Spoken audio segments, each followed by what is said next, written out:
On behalf of CPE, Bay Resistance, Arab Resource and Organizing Center, and the Anti-Police Terror Project, welcome back to Palestine Solidarity Announcements. If you're new to PSAs, these calls are a space for us to provide weekly updates on what's happening in Palestine, the most recent calls to action, and ways you can join ongoing solidarity work. If you're returning, thanks for sticking with us. Please share these calls with your comrades, colleagues, and friends. And as a reminder, the recordings are available on CPE's YouTube channel. In 1874, King Kalakaua of Hawaii was the first foreign leader invited to address a joint meeting of Congress. Though he was too sick to speak for himself, he was present in the session when his emissary delivered his remarks, in which he hoped for the, quote, growth of friendly relations between his sovereign kingdom and the United States. A quarter century later, the United States would annex Hawaii as its own territory.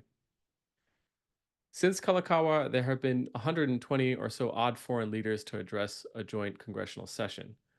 Of them, no nation has taken the floor as many times as the State of Israel, as firm an indicator of the central importance of imperialism to the United States project as its colonial occupation of Hawaii.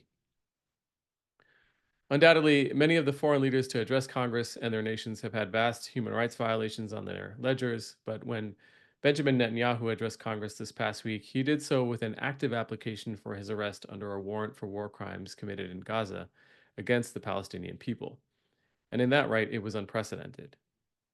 So, despite the fact that numerous congressional members expressed public disapproval of Netanyahu's presence and chose not to attend, there was still a critical mass in Congress to greet Netanyahu with thunderous applause and to continue to cheer as he uttered genocidal propaganda to vilify the Palestinian people, the international community, and the resistance movement.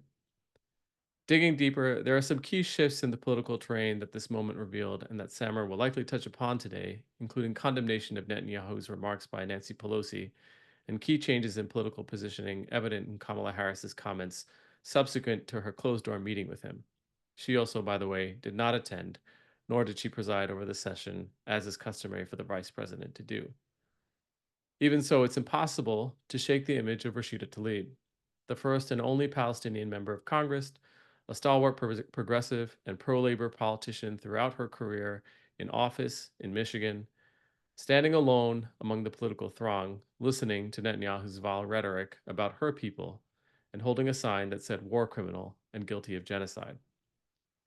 Make no mistake, the public abandonment of Tlaib by her party and by her other colleagues makes clear how bipartisan Zionism is in the United States and in United States politics, and how thoroughly entrenched imperialism and settler colonialism is to the functioning of the US economic and social system. Tolerating genocide and the gruesome, unconscionable deaths of Palestinian people, babies, toddlers, children, teenagers, adult, queer people, religious people, so on, presses beyond shameful and into inhumane. At the same time, Tlaib's powerful presence, backed by thousands of protesters on the streets blocking traffic, resisting arrests, and suffering police abuse, and her composure during this ignominious historical event is also unprecedented and a sign of the foothold that Palestine solidarity work now has not only on the left, but among the wider public in the US and globally. Tlaib left the joint session sharing these words publicly on her social media. Quote, I will never back down in speaking truth to power. The apartheid government of Israel is committing genocide against Palestinians. Palestinians will not be erased. Solidarity with all those outside of these walls in the street protesting and exercising their right to dissent. In a moment in which political leadership feels absent, if not devious, Tlaib's courage and those of everyone on the streets this week has been outstanding, rare, and worthy of our gratitude and recognition. And with that, we will start today with a somatics practice from Melissa Fan, and then we'll move on to our update on news and analysis with Samar Arabi from Iraq. So first, let's welcome Melissa.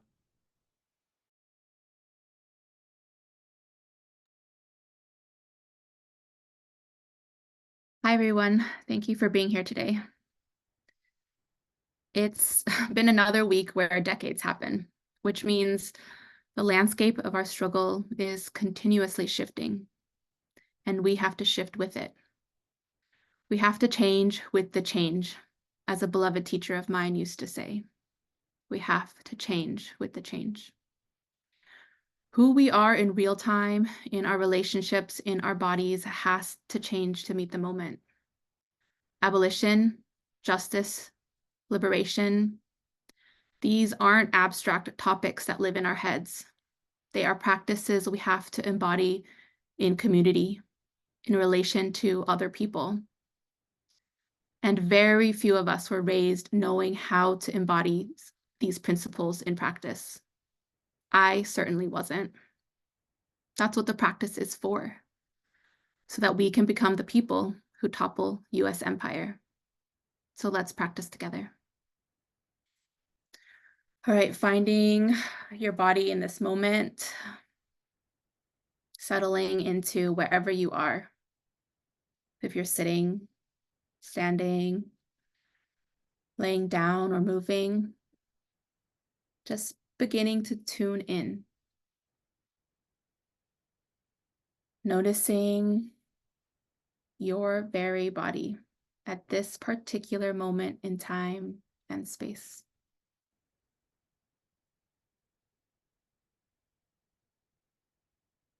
Noticing any temperature or textures that you might be feeling. Noticing the pace of your breathing.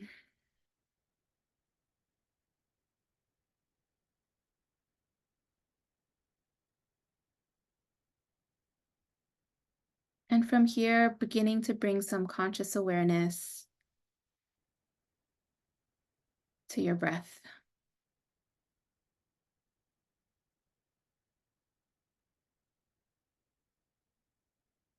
Deepening your breath if you can.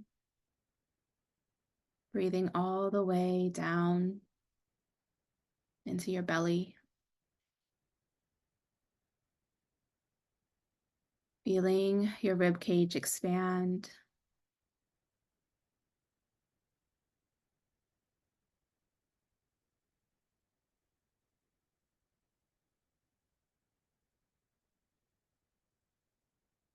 And today we're going to be practicing feeling into our back body. So from here, just noticing the back of your body, the back of your head, your upper back, your spine, lower back, all the way down your legs.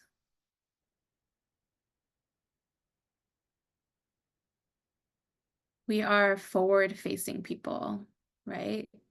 Our face is in the front of our body. We tend to notice much more what's in front of us. And so this practice is noticing what's at our back, what's behind us. And as you're feeling into the back of your body, beginning to sense what's at the back of you in terms of movement and time.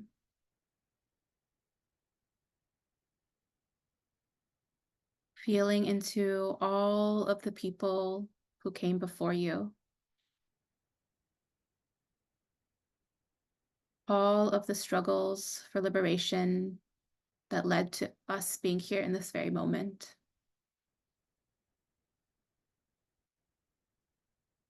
Knowing that we are inheriting struggle, we are inheriting movements for liberation on a collective level. And each of us individually is inheriting our own ancestral lineages.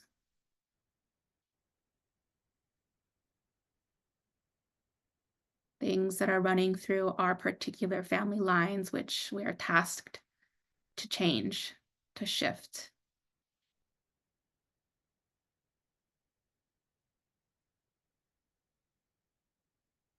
Trauma along with resilience.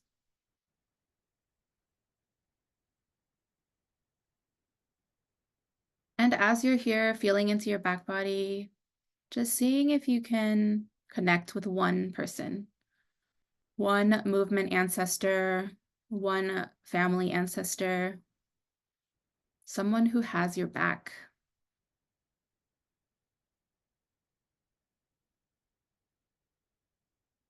tapping into their resilience.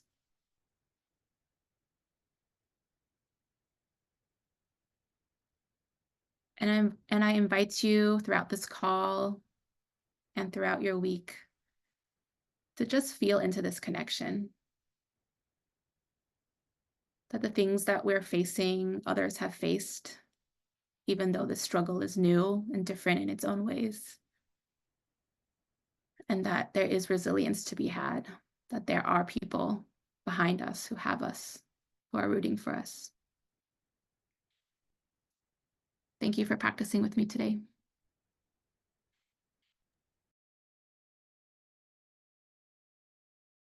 Melissa, thanks as always for grounding us before our updates today.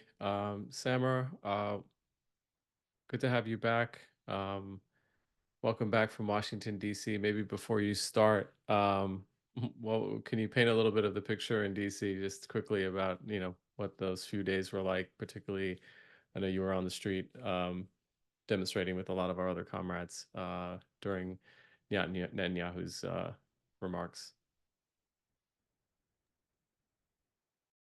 Yeah, it was a remarkable moment, and I had the opportunity to speak to a few journalists who asked, like, how do you feel?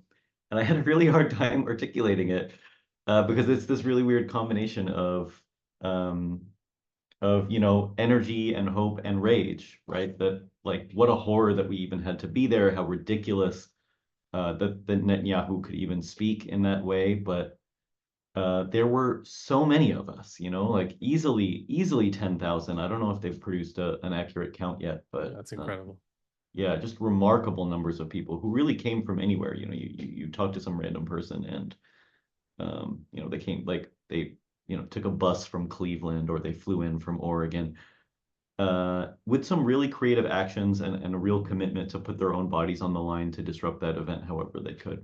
So a lot of folks shut down street corners and blocked intersections to stop Netanyahu's convoy from getting in. We were on a street that we shut down, and as soon as we crossed, like, blocked the entire street, some cops came up and they're like, "Hey, y'all can't do this. There's going to be a convoy coming through here." Like, yeah, that's the point. But thank you. But in addition to those blockages, there was also, noise protests at the hotel. When they moved his room, Maggots, right? Didn't they somehow there's also end up maggots in the hotel that not some. MAGA, just for everyone, it's maggots. There was also MAGA, but I'll get to that when I get to Yeah. my presentation. Not on Uh, Netanyahu's table, although, who there only was, I mean, knows? there was definitely MAGA at then, well, but not in that way. But yeah, even when they moved rooms so that he didn't have to listen to the protests on the street, people took kayaks over to the water-facing side of the Wow. hotel so that they could keep it up. So really remarkable and really powerful stuff. Yeah, I mean, I wanted you to speak to a little bit of that because the news coverage was fairly sparse in terms of the actual protests and demonstrations, and I think that's been true over the last few weeks that even though direct actions continue to happen, that the protest movement is not getting the kind of coverage it did in previous weeks. But I will turn it over to you to kind of take us through our updates. I know you will start with Rafah and what's happening on the ground, and then talk a little bit about some of these political shifts we've noticed and how that might impact the terrain for our solidarity work moving in and through the fall elections. Yeah, that'll be exactly the set of things. So going through from where we usually start, it's been a week. The carnage in Gaza continues really unimpeded. Unsurprisingly, I think there was a push to cause a lot of devastation right before Netanyahu's visit, which is a not uncommon tactic. Unfortunately, the official death toll went up by just under 300 since our update last week. A lot of that, some of that was in Rafah, where the advance into the city of Rafah continues. We've mentioned multiple times now that uh, the IDF still hasn't taken over the entire city. They're sort of slowly working their way through it. And I reflected while putting this together that at this point, it's been 2 months since the Rafah offensive started. I believe it was May 6th, and they still haven't managed to capture the entire city, and there continues to be pretty serious firefights across the area. So really tells you something about their inability to contain this particular part of the conflict, and its implications for how it's managing the rest of the Gaza Strip, which we'll come back to. Just to say that, this sort of tank-based offensive that they're doing in Rafah, the city, is just not going well, right? It's not effectively controlling territory in a way that they're hoping that it would. But what it is doing extremely well, and obviously, I think, as a key part of the strategy, is really shutting down the underlying infrastructure that's needed to sustain life in Gaza, right? And a key part of that is the Rafah border crossing continuing to be closed, and how that's caused a complete collapse of the humanitarian infrastructure in Rafah. This article in the New Humanitarian, I would definitely recommend it. It goes into this in quite a bit of detail. A key part of this is, of course, the Rafah crossing, the border crossing between Palestine and Egypt, where there's been a lot of reporting on what's happening at that border crossing. You can even see in these two articles sort of competing narratives on New York Times saying that Israel's getting ready to withdraw, and the Times of Israel saying Egypt is now coming to terms with the IDF staying at that crossing. So how do you decipher the sort of like competing narratives here? We can look at the evidence, and also we can just sort of knee-jerk assume that we're not going to trust the New York Times. And if we look at what's happening at a sort of infrastructural level, it appears, The Guardian did this really interesting satellite mapping investigative piece that shows that Israel is building long-term infrastructure, a set of roads and a set of buildings that imply that it's planning on staying. And that fits what we talked about last week with Netanyahu saying there's no way that we're leaving, the Rafah crossing will stay there. So I think the plan right now is that Israel still hopes to have some sort of Palestinian interlocutor, some sort of, nominal body that can administer the crossing while the IDF really has like de facto control over it. And just to say, the actual physical crossing has now been destroyed. So it's clearly not transferring ownership anytime in the short term. So it's going to be the transfer of Rafah crossing, if and when it happens, is a long-term thing that Israel will have to give up, like by its clawing onto it by its fingernails. So things in Rafah are bad, but things in Khan Yunis are worse. This is probably where the worst fighting is happening in Gaza. And again, it's a site of really protracted and very intense fighting. So this idea of, the Hamas battalions or the other armed forces in Gaza being sufficiently broken down to not be able to fight back is just like patently untrue. You're seeing, I think that IDF is describing it as Hamas reassembling in Khan Yunis, which tells you something about their ability to identify and target those fighters, and the idea that they've been, like surgically targeting Hamas fighters is clearly not true. There's more than enough of them to reconstitute their battalions. This, the Khan Yunis stuff, in addition to being like really protracted, direct fighting, is also the site of a series of really, really terrible airstrikes that have killed, dozens of people per strike, but also the latest in these sort of never-ending rounds of evacuation orders. We recently talked about the evacuation orders from Gaza City, which up to that point had been the largest ones yet in the war, and the way that those evacuation orders themselves serve to fulfill the IDF's strategic objectives in Gaza, and looking at how the shifting terrain of where people are forced to go and the shrinking area that they're allowed, quote unquote, allowed to be in, how that impacts Israeli control over the Gaza Strip and its ability to sort of, shore up its own military operational weaknesses.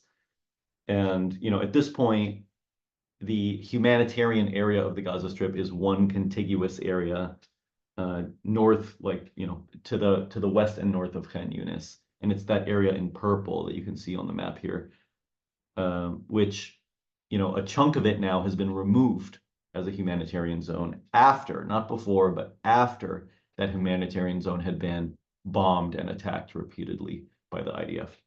And so, evacuating people from humanitarian zones because they become conflict zones means that they're not humanitarian zones. And there's a great thread by Forensic Architecture about, the duplicity and like the craven strategy that lies behind this structure of ever shifting humanitarian zones. And just to say, when you look at this map, you can kind of see that the only place that Israel calls safe for Palestinians in Gaza is this purple area that is less than 20% of the Gaza Strip.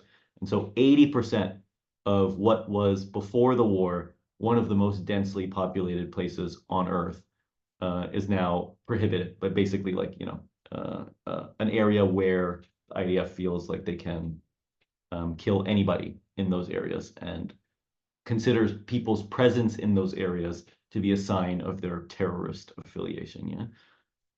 And that's not even to say that, and I'm sure all the folks on the call know this, that's not even to say that the purple areas are safe. Right? They're obviously not. And Israel has been bombing the so-called humanitarian zones multiple times. In addition to sort of the military horrors of these past few weeks, we're now seeing polio make a really big resurgence in Gaza, a thing that the entire world almost completely eradicated. And now the situation there is so bad that polio is coming back with a vengeance. And while humanitarian agencies are trying to, re-up a vaccination campaign, there's an attempt right now to distribute 1 million polio vaccines. Again, as we talked about from the top, the infrastructure isn't there to do this. So the IDF is getting polio vaccines, but Palestinians are not. And just to say, this is clearly biological warfare, right? This is an attempt to allow this sort of proliferation of disease to render Gaza uninhabitable. And this is something that IDF military officials or former military officials have explicitly said. That you can see this quote by a former major general who says, "Severe epidemics in the south of the Gaza Strip will bring victory closer and reduce casualties among IDF soldiers." So not exactly a thing they're trying to prevent, but rather a thing that they're very happy to sort of allow to continue. Keeping on the medical bit for a moment, I wanted to just draw folks' attention, if you hadn't seen it, to this Politico article that came out this week that I found to be really particularly stunning in how vividly it described the situation on the ground. I put a few quotes from that article on the right here, but you should go take a look, read it yourself. It's long, but it's hard. It's a really hard read, but it's it really speaks to and shows you in very plain language the sort of genocidal nature of this war, right? The ways that children are being admitted to these hospitals with sniper shots to the head, that like snipers are purposely attacking children, like 6-7-year-old children, among a series of other stories that are really just really break your heart. And it's particularly notable that this got published in Politico, which if folks know, was acquired by a German media company back in 2021. And when Politico was acquired, there was a rule in that parent German company, Axel Springer, I think it's called, that all employees, including every journalist at Politico, had to ensure that all of their work defended the right of the Jewish people to a state and to like promote the state of Israel. Like that's like part of their official contract for working at this broader media company. So like speaking out against Israel is a fireable offense at political, but the fact that even they are running articles like this now, I think is really telling you something about the shifting social climate. Zooming out a little bit, in Lebanon, the army is now saying that there's a decisive offensive coming in a few days. It's hard to know, again, what this is actually going to mean or how realistic that will actually be. If folks remember, back in May, we had said that inside IDF intelligence said that an invasion of Lebanon was going to happen in August. And now here we are at the end of July, and they're saying decisive offensive in a few days. So it fits, like based on that intel, it fits. And it continues to be the case that every intelligence analysis or every like military analysis has shown, we've covered a lot of these reports previously, that Israel doesn't have the capability of doing this, right? That this sort of military plan of going in up through the buffer zone in Lebanon to sort of reduce Hezbollah's capabilities, in the same idea of the tank-based military offensives that we're seeing fail in Rafah, like inconceivable to think that they would succeed in Lebanon. And that's basically the modus operandi of how the IDF functions. So really hard to see how it would happen, but the saber rattling still increasing somehow.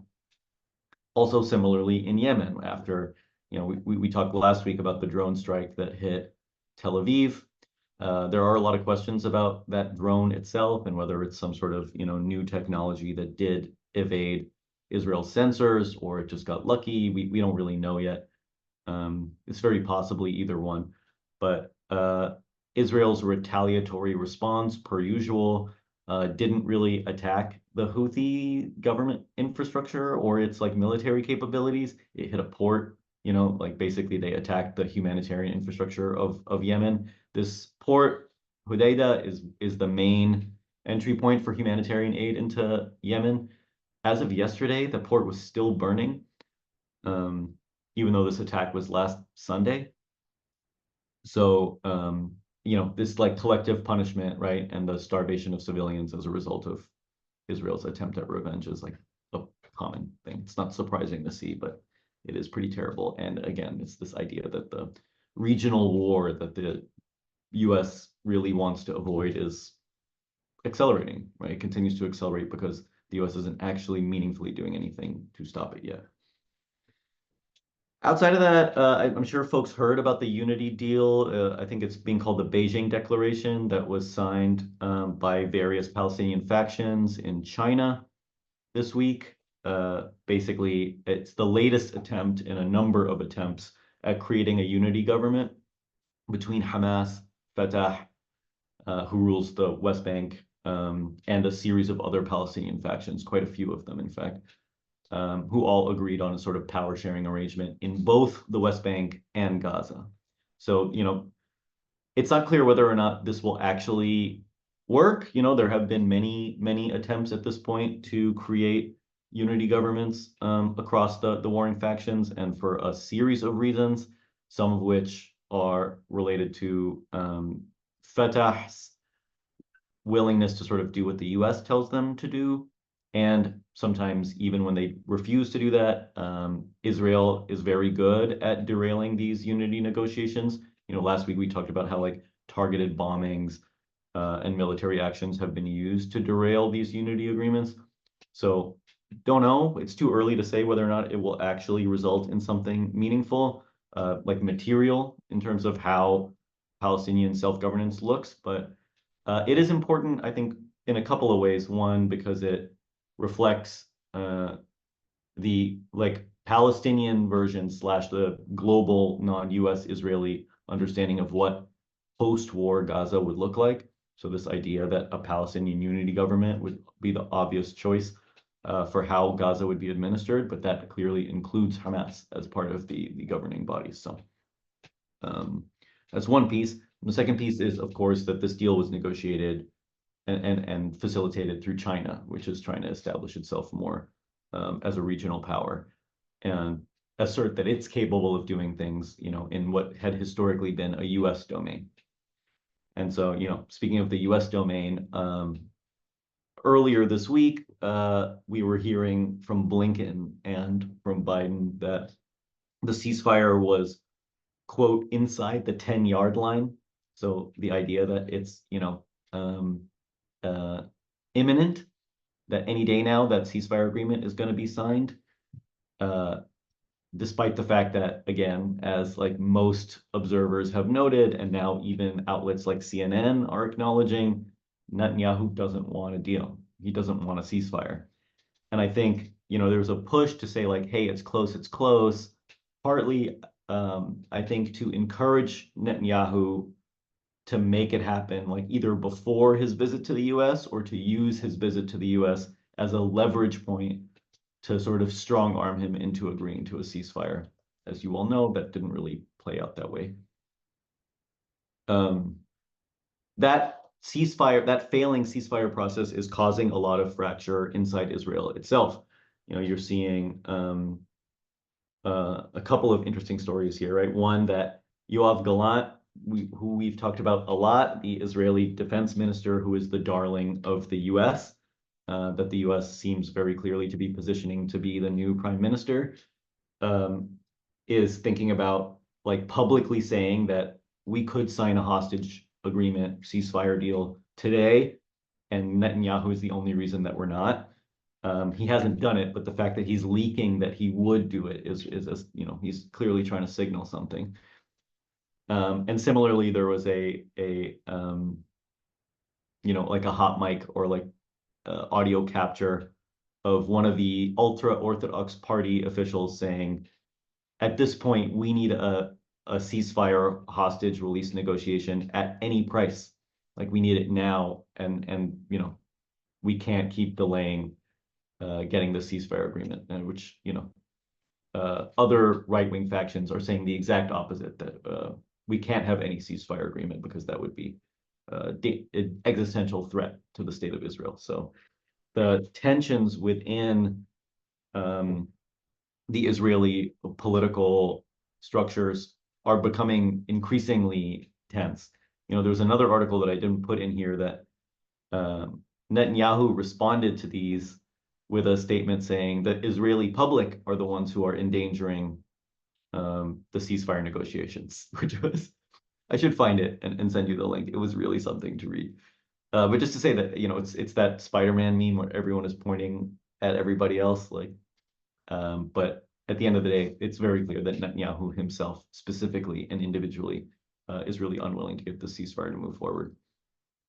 There's even this really, remarkable and historic letter from 17 former IDF chiefs of staff and Mossad directors, like the Israeli Secret Service or Israeli Intelligence Service director, saying that Netanyahu is a threat to Israel and that he shouldn't be welcomed to the United States when he comes to speak there. Just to show like the level at which the discourse in Israel has really broken down around its own leaders. Into the mix of that came a incredible letter, a really incredible letter that I have included in full here from a group of 7 US unions that was sent to Biden the day before Netanyahu's visit, calling on Biden to have implement a ceasefire immediately, and critically ties that demand specifically to the end of weapons and military aid to Israel. They specifically say it's clear that the Israeli government will continue to pursue its vicious response until it is forced to stop. And we believe that immediately cutting US military aid to the Israeli government is necessary to bring about a peaceful resolution to this conflict. They note that, the Palestinian civilians who are being killed with US manufactured bombs, and that the US government's continued arming of Israel goes against both US law and international law. A surprisingly powerful statement from, very big unions that aren't exactly radical institutions, that have historically, that have in the past 9 months made statements about ceasefires, but tying it so directly to military aid and calling so explicitly for an arms embargo is a paradigm shift. This is a really meaningful change in the way that like these big democratic-based institutions talk about these things, and that's really relevant. Those 7 unions represent 40% of all organized labor. So that's millions and millions of workers represented in this statement. So in all of that, we finally get to Netanyahu coming to DC. There's so much here. I already talked a little bit about the popular responses to that, so I won't spend too much time on it. I couldn't help putting in this picture that I really love of our delegation, the Rising Majority and Grassroots Global Justice, and some other folks who were part of this group that was shutting down intersections to stop the Netanyahu convoy. You can see my head back here sticking out just a little bit, right in front of Greg Stoker. But there's a lot to talk about in terms of Netanyahu's speech itself. It was bonkers. I don't know if folks listened to it, but it was just absolutely bananas. He said a series of things that were just so beyond the pale. It's hard to really know where to start with it. But the most important thing to come out of that, I think, one, he, very clearly tried to paint all attempts to stop this war and to stop arming Israel as somehow being like proxies for Iran, which is, a thing we've been hearing a lot. And, a extremely brazen, like to the point of being kind of absurd, like a really brazen attempt to really whitewash the crimes of this war. To say that hardly any civilians have been killed in Gaza is just like an absolutely bonkers thing to say, and it's meant to be provocative. It's this it's a similar dynamic, I think, to there's an old article in the Washington Post that's recently been making the rounds again about how every time Netanyahu comes to Washington, D.C., he brings suitcases full of dirty laundry to have the U.S. administration wash his laundry for him, and that like he does it as like a power move. Like it's that, right? It's showing that he can say whatever he wants, and that several hundred Congress people will get up and applaud him, and they did, right? With some obvious exceptions. Half of all congressional Democrats skipped this address. That's huge. That's more than double any number that's boycotted a Netanyahu address previously. So that is meaningful. There were a few that showed up to protest, the most obvious of which was Rashida Tlaib, who Thomas talked about at the top of our thing today. It was her birthday that day, by the way, which, really horrible. There were others that did like softer forms of protest.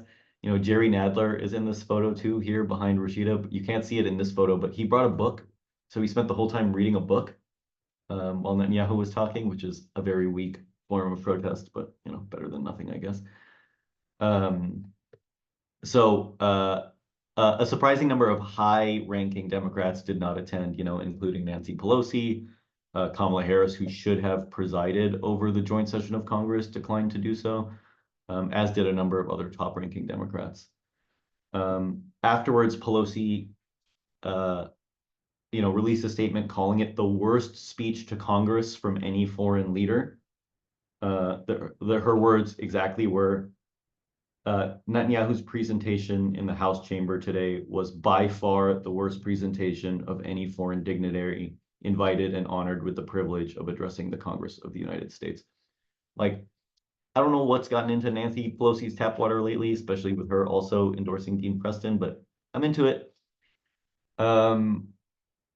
Similarly, a number of arrests that happened inside the Capitol on the day of Netanyahu's speech were all family members of Israeli hostages. So like the optics of that also very, very bad for Netanyahu. And then in the context of all of that and coming out from that, we did see Kamala Harris put out a statement about the protests to Netanyahu. I think everybody was looking very keenly to see how she was about to position herself on Palestine, given, what a liability it's been for Biden.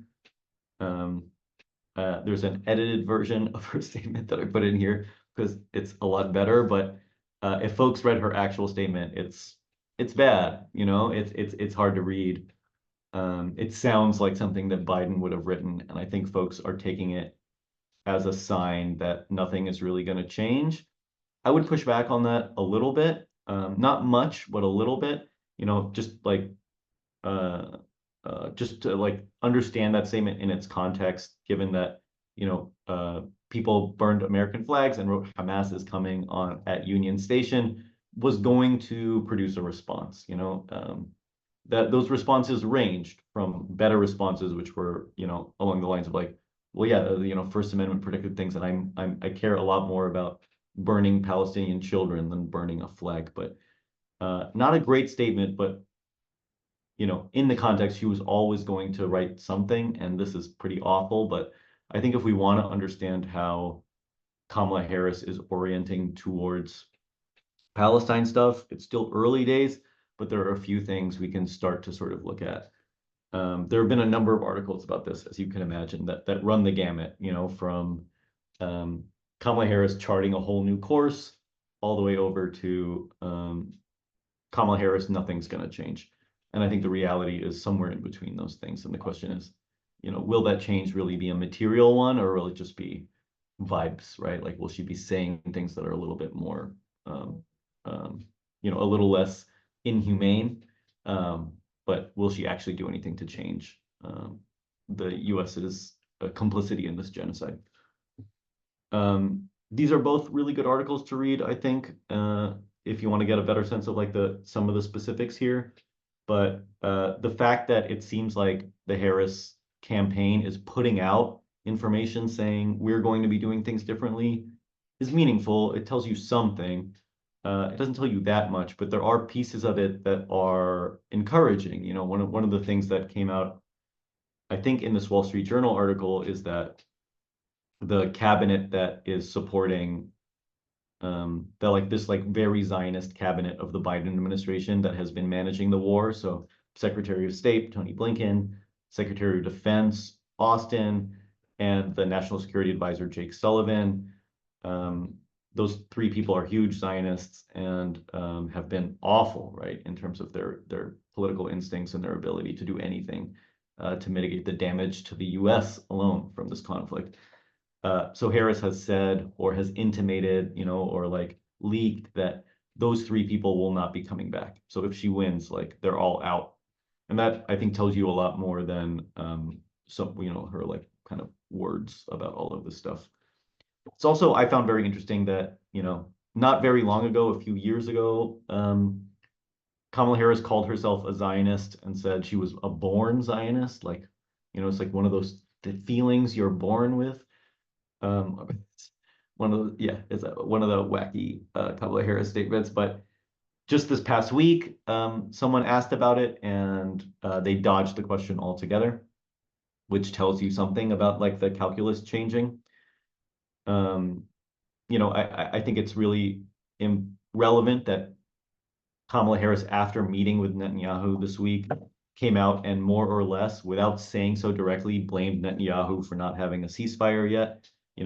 Said some things that implied, without saying outright, that her administration would be taking a stronger attack on Israel. What that means, I think it's likely that there will be some changes. Like, will Kamala Harris continue to be, like a Zionist that will support Israel way, way more than she should? Without a doubt. Like, without a doubt, she's going to be disappointing. I don't think there's any possibility that she won't be disappointing. The question, I think the more important question is, what's the difference? How can we measure the extent to which that dynamic will be changing?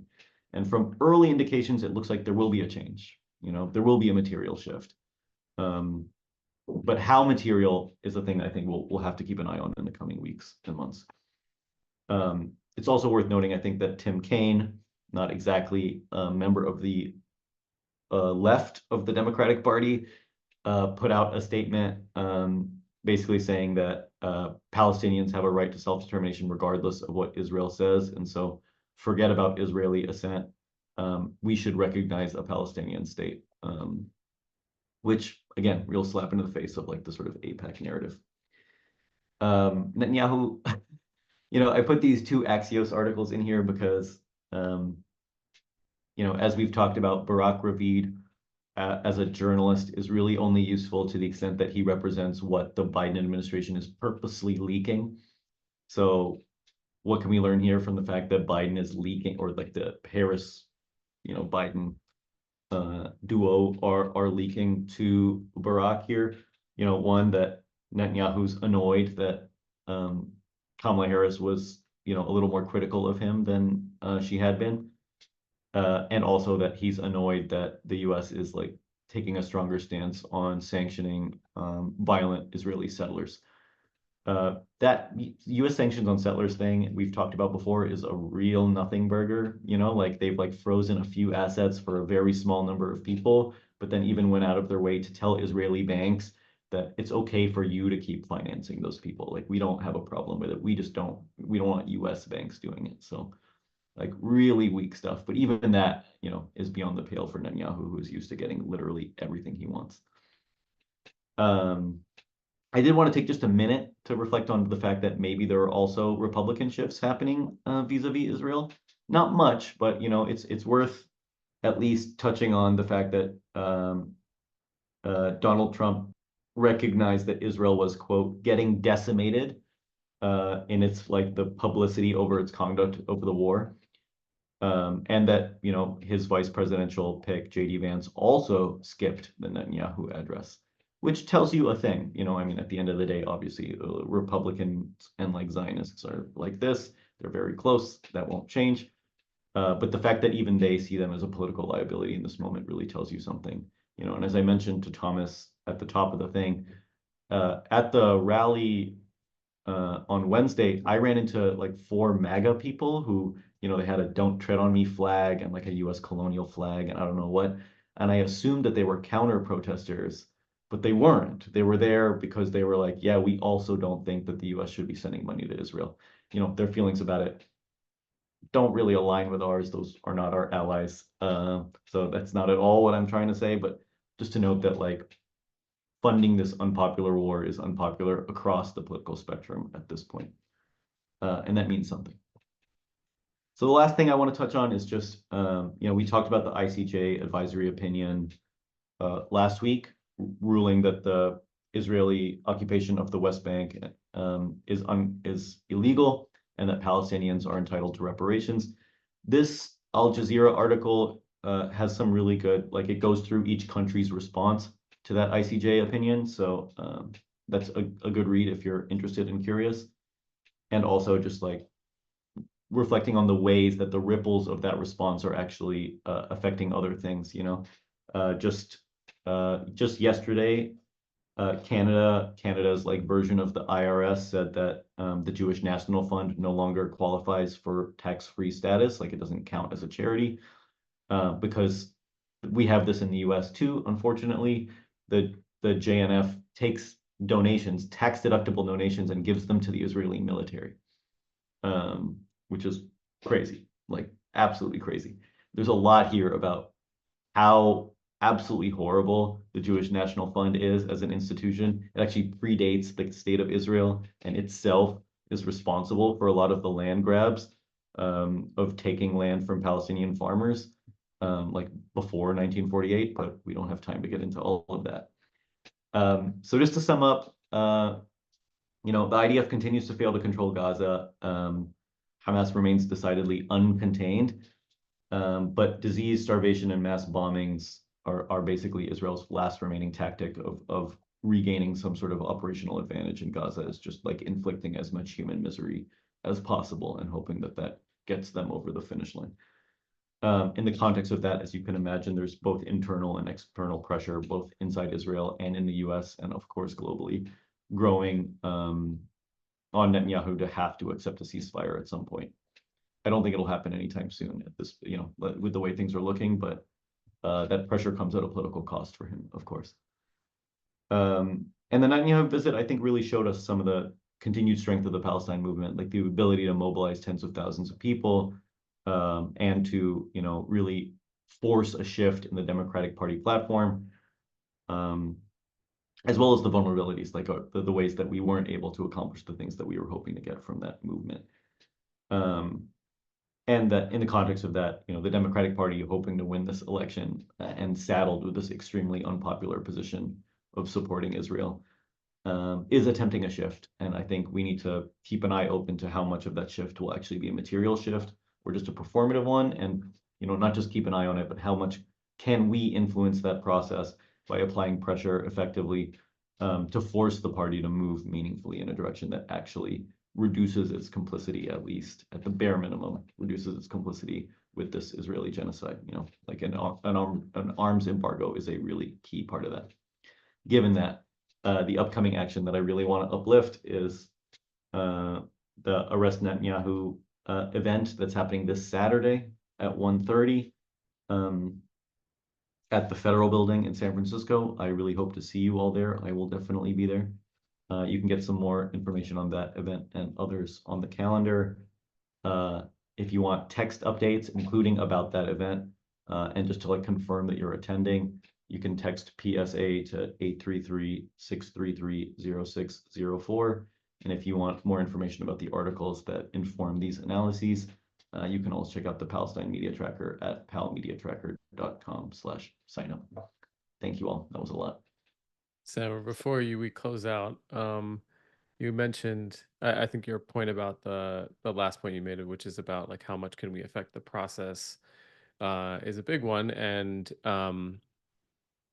without getting into sort of too many gritty details about this, you and I have been talking about the potential for, because which is, and it's crazy to ask this question because they haven't had the convention yet, which means there are several weeks ahead of the Democratic convention still to go, so there's time.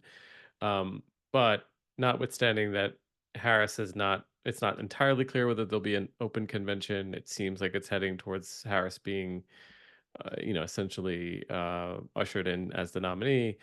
Um, the question of the VP pick, there it seems like a very, to the point that you were making before about the consequences of uh, their decisions in terms of making it clear that there is a material shift. Harris's statement this week after the protest didn't seem helpful. I think it's a point well taken that it's also may have been played off of the fact that she was going to make these comments post her closed door meeting with Netanyahu. Her partner, her husband, did a sort of fundraising event and was very explicit that she's going to be, basically a supporter of Israel, a steadfast supporter of Israel. We didn't expect anything necessarily different from that. I think the details of what the material shift are going to be somewhere else. But um, the the candidates for VP, there's some indication among those choices about how material the shift will be. I'm thinking about Shapiro in Pennsylvania, who has been very explicit in attacking protesters and as anti-Semitic, if they're protesting Israel and the genocide, and has taken some, more than unusual measures to make that point.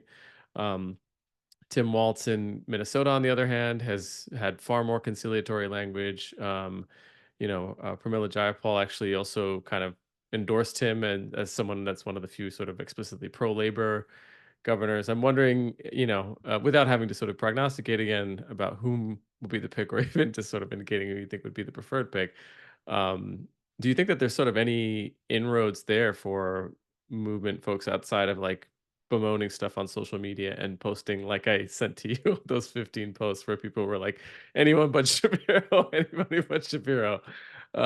What you think about like sort of what those actual inroads are and those avenues of attack are for people within the Palestine solidarity movement who want to influence that choice and the degree to which the Harris administration would change its position on Palestine. Yeah, it's such a good question. I think there's two pieces there, and then one of them maybe has multiple dimensions. One piece is, there are ways to impact that without even directly addressing it itself, like the Not Another Bomb campaign that I really should have covered today, this effort by the uncommitted delegates to get an arms embargo as part of like the official Democratic Party position before the elections. That's something that's happening at the DNC. So like, if you haven't signed the Not Another Bomb petition, I really strongly recommend that you do. And to sort of build pressure around the idea that the Democratic electorate has this sort of anti-Zionist orientation. That I think really impacts the overall decision-making process. But then in terms of how the actual like VP pick plays out, I think there's a couple of pieces here. One is uh, the campaign is obviously listening right now to public opinion on these things. So like speaking out against those things, like these not another Shapiro comments mean something, right? And I think they are probably on some level paying attention to that stuff. But also, I would caution folks. I think that the VP pick will, of course, be indicative of something about how the Harris administration wants to orient itself. But there are different ways of interpreting that too. Like the vice president is a ceremonial position, right? At the end of the day, it's literally just designed to shore up support that the presidential candidate themselves doesn't feel like they can get. And so it's not inconceivable that they pick someone like Shapiro because they want to have an ardent Zionist to counterbalance a shift away from that position. It's possible. I don't know that it's likely, but it is possible. But it's certainly in our interests not to have Josh Shapiro as a vice president. So I think we should do whatever we can do to like shame that position and uplift folks who have been a little bit more. Like Labor has been pushing pretty hard for Tim Walz, for example. So like joining in those calls for specific candidates that And he's been aren't. doing the rounds. I mean, he's Yeah. been doing quite a lot of like. There's a lot of clips of him. I saw a clip of him at the Minnesota State Fair. I was like, why is this showing up on my timeline? This is Tim Walz, approachable dad. Yeah. Yeah, no, I think that, and there's of course the swing state calculation, right, which is part of this, which is obviously Pennsylvania is one of them, Michigan, so on and so forth. But it's a point well taken. I think there's a lot to parse through. I think we'll have something to talk about in the coming weeks, as those decisions seem to coalesce. But again, for those who are joining, definitely something for all of us to sort of figure out. And I don't know if Annie's been able to find the petition, but if we can, we'll drop it before we close out the one that Samar was just referencing with regard to the uncommitted folks. All right, well, we'll be back again next week. It's great to have everybody. Hopefully we'll be sans more audio issues. And again, we're still working to get our ASL interpretation back, but in the meantime, we definitely appreciate everyone's support. Just don't forget, again, in addition to what Samar just mentioned about rolling out to the action tomorrow, if you're in the Bay Area, there are also actions and taking place across the country, and we'll try to sort of keep those posted as much as we can. And yeah, and then just share the link to this. It'll be up on our YouTube later today. And please, invite more folks to sort of check it out on the recording and or join us for these sessions. We love to kind of engage with your questions as best as we can, and are really happy to have such consistent support from so many folks who are interested in getting this analysis, and glad it's been of use to so many folks. So great to see everyone, and yeah, we'll be back next week.